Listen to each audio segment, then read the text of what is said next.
Yeah, g'day Bush Camping Tools here. Well, as you can see, we're at the seaside, which is one of my favourite places, being on the ocean, growing up near the sea, of course. So I've got with me this here, this watch. This is my Aqualand 200 meter diver, and I want to talk about something about this watch. This is one of the early models, not the original models, of course, because they weren't eco-drive like this, but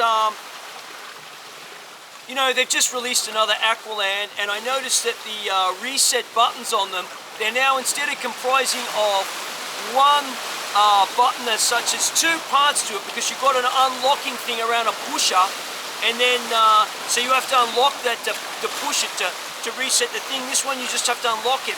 I really don't like that design, because it's just, instead of having one part, we've now got two parts, so you've got four parts, two there for this and two for the other one.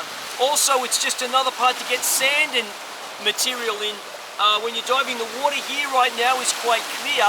We'll have a look at that in a minute.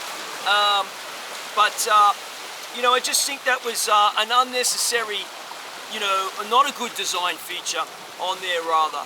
Yeah, so I mean, the watch really, this is a tool, this watch, you know, it's a tool for diving. I don't, you know, wear it as an everyday wearer really, except for diving.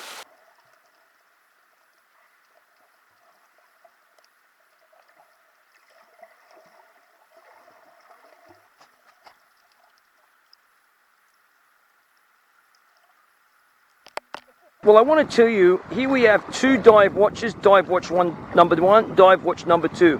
One of them can be worn actually as an everyday wear. The other one is just a tool. Which one is that? I'm going to tell you why. They're both good watches, they're both dive watches. One is a daily wearer for diving, the other one is only I recommend for diving. Let's take a look.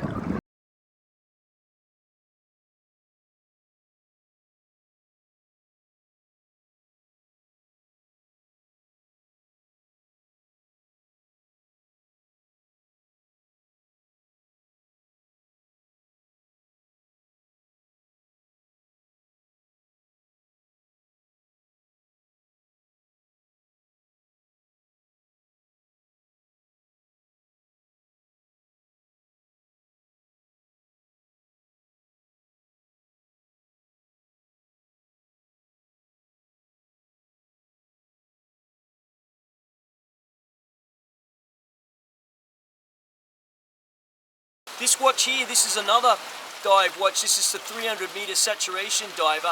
It's definitely an everyday watch. You can put your hand in the water, you know, no problems. You put your hand in the water with this and you're going to start the timer going. You know, you're just wearing out the battery unnecessarily. Maybe not much, but if you're working around the water, so you're better off not wearing this kind of watch. This is a watch that needs to be transported to the dive and then go diving, you know, like you would with your gauges and everything else. Anyway, let's move on. All right, Bush Camping Tools here. And as I said, I've got these two dive watches. One's a daily wearer, right? And one isn't. Let's have a look at them. Okay, this one, as you might have guessed, the Aqualand, is not a daily wearer, because every time you get it wet, the depth sensor starts going. Okay, it's registering full. Can you see that there? Might need to be on macro. You got that? Okay, this one, the depth sensor starts reading as soon as it gets wet. On here, that means you're using the juice every time you put your hands in the sink or working around the garden if it's a daily wearer.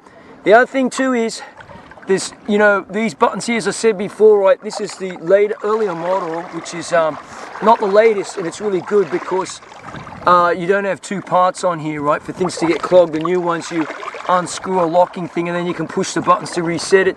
This is only one button here and one button there. The other thing is why I don't think these are great daily wearers, that's a crab attacking me down there, is that you're going to get muck in the pressure sensor here, this pressure sensor. Whereas this other one is a great scuba diving watch. I wear it diving, swimming as well, the 300 meter saturation diver. Great watch, easy to turn the bezel. This one's easy to turn the bezel too, but that's why I'm not, you know, I'll put it back on a urethane watch band, you know, for diving. Not this one here, it's no good. But yeah, anyway, there you go.